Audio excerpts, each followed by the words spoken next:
कम पैसों से गाय मिल रहा है सुनकर रघु रमेश के साथ गाय खरीदने के लिए मार्केट जाता है। रघु, तुमने जो गाय पसंद किया है ना, उसका दाम कम से कम 5,000 रुपया लगेगा।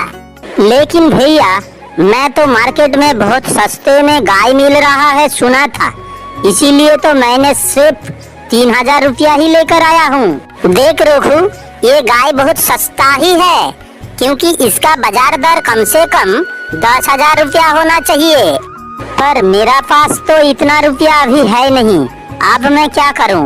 देखो भाई, 5,000 से 1 रुपया में भी मैं नहीं बेचने वाला हूँ। तुम रमेश का दोस्त हो, इसीलिए तुम 2,000 रुपया बाद में दे देना जब तुम्हारा पास होगा। रमेश अपना घर का बाजार करने के बजाय एक गाय खरीद के घर में पहुंचता है।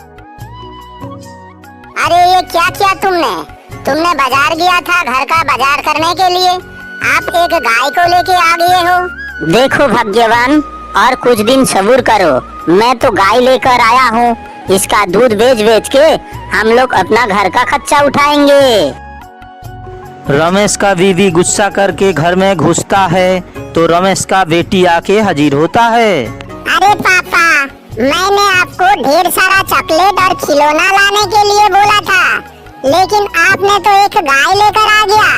रीमा बेटी, और कुछ दिन सब्र कर, मैं गाय लेकर आया हूँ, ये दूध देगा।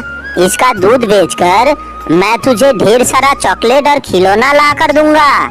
नहीं पापा, मुझे अभी के अभी चाहिए। ओ गाय, दो ना, मुझे ढेर सारा चॉकलेट दो ना, मुझे ढेर सारा खिलौना दो ना। गाय तुरंत ही रीमा को ढेर सारा चॉकलेट और खिलौना दे देता है।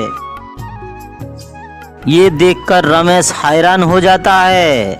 गोमाता, मेरा घर में खाने का कुछ अनाज नहीं है, मुझे कुछ अनाज दे दो ना। ये बोलते ही गाय का मुंह से रमेश का सामने 2 बोरी अनाज आके पहुंच जाता है।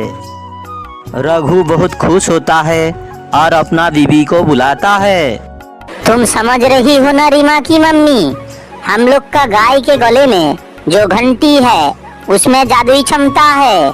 तुम गाय को कुछ भी मांगोगे, तुरंत ही घंटा से वो सामान निकल कर आ जाता है। रघु, तुम सच बोल रहे हो?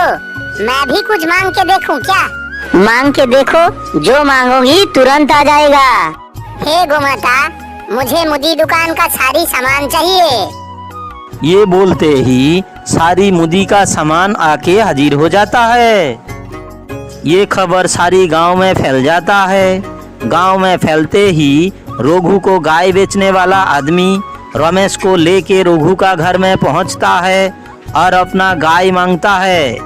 मैं तुम्हें गाय वापस नहीं दूंगा, क्योंकि मैं तो पैसा देके तुमसे गाय खरीद लिया हूँ। जब तक तुम मेरा पूरा पैसा चुकता नहीं करते हो, गाय तब तक मेरा ही है। तो फिर ठीक है, अभी मैं तुम्हें तुम्हारा 2,000 रुपया दे देता हूँ, तुम लेके चला जाओ। नहीं, अभी तो मुझे मेरा अपना गाय ही चाहिए। देखो रघु, तुम पूरा पैसा अभी तक चुकता नहीं किए हो, तो गाय उनका ही है।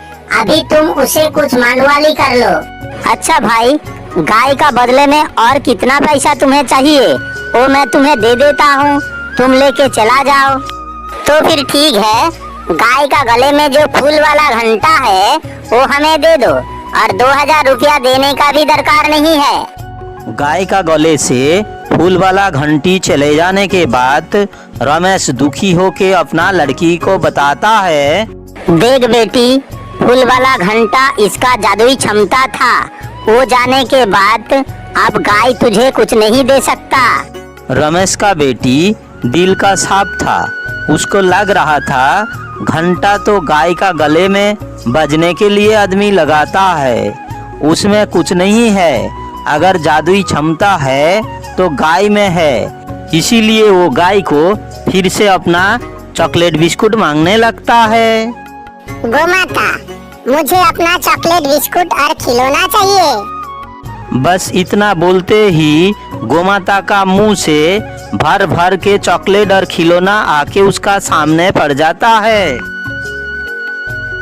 रघु, तुमने देखा, गाय का जादुई क्षमता अभी भी बरकरार है। इसका मतलब वो घंटा का अंदर कुछ ही नहीं था, जो भी है गाय का मुंह का अंदर है। अब मैं इसे कुछ मांग कर देखती हूँ। हे गोमाता, मुझे अपना घर का सारी सामान चाहिए। बस इतना बोलते ही गाय का मुंह से घर का सारी सामान निकाल कर आ जाता है। फिर रघु गोमाता को जो जो मांगता है सब कुछ उसका सामने आके पहुंच जाता है।